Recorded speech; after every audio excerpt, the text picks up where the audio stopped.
Surprise surprise খুব ভালো কিছু আসছে ইনশাআল্লাহ এবং খুব খুব অল্প সময়ের মধ্যে। সুরঙ্গ টু আসবেন অন্য কিছু বলবো কেন? বলো একটু। আমি জানি না, আর জানলেও বলবো না।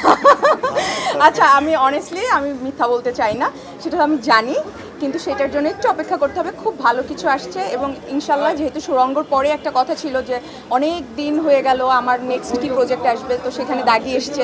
আপনারা আমাকে অনেক ভালোবাসা দিয়েছেন, দর্শকরা আমাকে অনেক ভালোবাসা দিয়েছেন এবং আমি চাই দাগির পরে যেটা আসবে সেটার জন্য আরও ভালোবাসা পায় এবং আপনারা যেন আরও পছন্দ করেন সেই ছবিটি, সেই ফিল্মটি।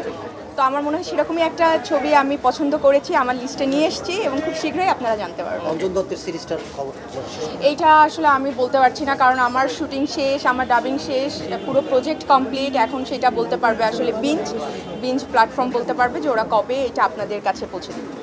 আমি তো ওই যে কচ্ছপের মতন গুটি গুটি পায়ে সামনে আগাচ্ছি, এখন দেখা যাক কী হয়। এই অনেক দূর যেতে চাই, অনেক ভালো ভালো কাজ করতে চাই।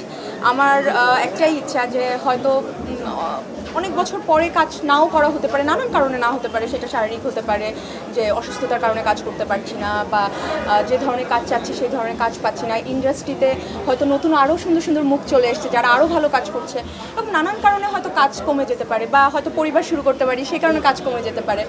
তো তখনও যেন, এখন যেমন দর্শক আমাকে ভালোবাসছে, আমার কাজ দেখে প্রশংসা করছে, ডিফারেন্ট ক্যারেক্টার করতে পারছি, এখন যেন আরও এরকম ডিফারেন্ট ক্যারেক্টার করতে পারি এবং সেগুলো কাজ যেন বেঁচে থাকে, সেই কাজ দিয়েই যেন মানুষ আমাকে মনে রাখে। আমি একটা জিনিস বিশ্বাস করি, শুধু সৌন্দর্য দিয়ে ফিল্ম ইন্ডাস্ট্রিতে টিকে থাকা যায় না। ফিল্ম ইন্ডাস্ট্রিতে টিকে থাকতে হলে তাকে অবশ্যই পরিশ্রম করতে হবে, তাকে অবশ্যই অভিনয়টা জানতে হবে এবং ধৈর্য ধরতে হবে। এই তিনটা জিনিস খুব জরুরি। আমি ধৈর্য ধরেছিলাম, অনেক পরিশ্রম করেছি। যারা আমাকে দেখেছেন, আমার এই প্রায় 15 বছরের ক্যারিয়ার, যারা জানেন তারা জানেন যে আমি কিন্তু একদমই আসলাম আর জয় করলাম এরকম না। এখনও আমি জয় করতে পারিনি, কিন্তু আমি এখন চেষ্টা করছি আমাকে ভেঙে আরও যেন সুন্দর সুন্দর কাজ আমি দর্শককে দিতে পারি। তো সেই জায়গা থেকে আমার চেষ্টা, সেই চেষ্টাটাই আমি করছি। তো আমার মনে হয় যে এটা অনেক সহজ কোনো পথ না, এটা খুব কঠিন একটা পথ। ধৈর্য যারা ধরে একদম এইভাবে আটকে ধরে রাখতে পেরেছে, এবং প্রচুর ভালোবাসা থাকতে হবে, প্রচুর পরিশ্রম করতে হবে। যারা করেছে তারা টিকে গিয়েছে এবং যারা করবে তারা টিকে যাবে। আর বাইরের আর দেশের এরকম আমি ভেদাভেদ চাই না যে দেশীয় হিরোইনই হতে হবে বা বাইরের কোনো হিরোইন কাজ করতে পারবে না। আমার কাছে যেমন প্রিয়তমার ইথিকা পলকে আমার অসাধারণ লেগেছে, এবং তারপরে তো বরবাদ, ও মাই গড, কি অসাধারণ তার অভিনয়। তো আমার কাছে তো, আমি ওই ক্যারেক্টারে আর কাউকে ভাবতে পারিনি, আমার কাছে তাকেই মনে হয়েছে অনেক ভালো।